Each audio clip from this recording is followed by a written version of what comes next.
It's episodes like Secret Admirer that make me so glad I have a terrible memory because I could not remember who was sending these gifts. And I was really hooked and keen to find out. And there are some brilliant moments in this episode. It's a really fantastic Frasier episode. It's the 6th episode of the 6th season. It's directed by Pamela Fryman. And as always, there will be spoilers from now as I go through the episode chronologically and share some thoughts. And it starts off in Cafe Nervosa. We spent quite a lot of time there in this episode. And Frasier is actually on a date with Nancy. And Roz comes in, tries to set Nancy up with her cousin, quickly establishes that actually she's keen on seeing Frasier again, which is, I guess, quite nice for Frasier. Niles comes in, eventually they leave and decide that the next time they have a date, they'll go to Frasier's, which is significant for how this part of the narrative develops. We're then back at the apartment. Niles and Frasier have been playing squash, and Niles is excited because he and Maris have finally reached a financial settlement. And then Frasier finds a mysterious red box in his bag. It's actually a Cartier box, and inside there are some cufflinks. And there's a note, and it seems like it's from somebody who misses him, somebody he's perhaps dated before. And he's deciding to basically call up all of the women who he thinks might be missing him. This is while he's dating Nancy, and it does become relevant. We're then back at Cafe Nervosa with Roz, and somebody has dropped off another gift. And the waitress or barista hands it to Frasier. It's another Cartier box, and it's a pocket watch this time.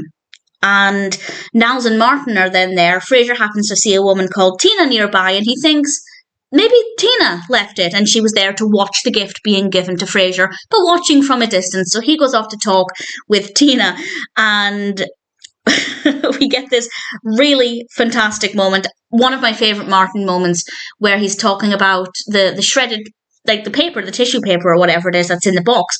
And he's talking about how it could have been bubble wrap. And he does this impression of the bubble wrap when Eddie walks all over it, and he's going poppity pop pop pop, and he does it twice, and both times I laughed. When he did it the third time, I absolutely lost it. So funny, absolutely brilliant. And I did actually have a look. That clip somebody's uploaded to YouTube. I wanted to see if it was there for safekeeping. I have a playlist, a private playlist, favourites, I guess, of just random clips from Cheers and Frasier that I want to go back to when I need a bit of a boost. And that'll be one that I will just randomly go back to now and again. So that's definitely worth looking out for. And then we find out that there's actually a note with the box that Frasier didn't see. And we establish that it's for Niles. And of course, the big question now is, who's writing this for Niles? Who's giving Niles these gifts? And we very quickly established that it was Maris. And that's a bit interesting, since earlier we learned that he and Niles and Maris had reached a financial settlement. We're then back in the apartment. We have another delightful moment with Daphne and Martin. They're both leaving the house and they're bickering, and I love it so much.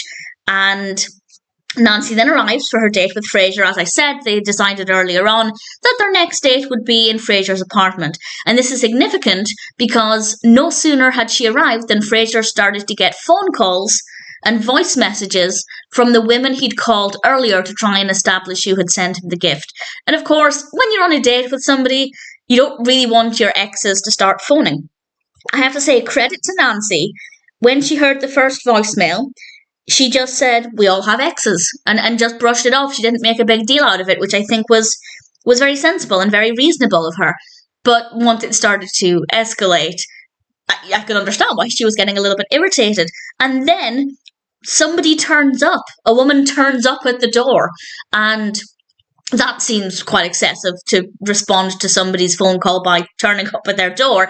And she and Nancy both leave, and we have this beautiful shot from inside the elevator, and the elevator doors just shut not on Frasier's face, but he's standing behind the doors and they close in front of him. And it was just so beautifully executed. I absolutely love it. And the final scene is the penultimate scene before the final scene over the credits. We're actually at Niles's, and another gift has been sent with a rather well-written note about a nickel. The nickel is what he was sent.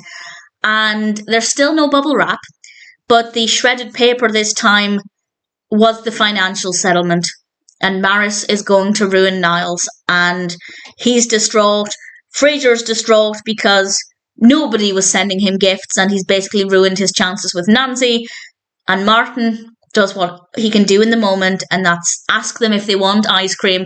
And I love how synchronized this was because both brothers are leaning, I guess, away from each other with their heads on either side of the couch, and they both just rise. They sit upright and look at each other, and then they both just rise into standing, and they just file out of the apartment. And it's so fun.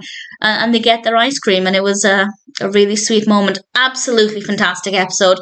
Personal highlights, obviously the mystery. I think that was very well played, very well developed. Really thoroughly enjoyed it. Martin's Puppity Pop Pop Pop. As I said, I found that clip on YouTube and have put it to one side for when I need a pick-me-up. And the bickering with Martin and Daphne, very well written, very well executed.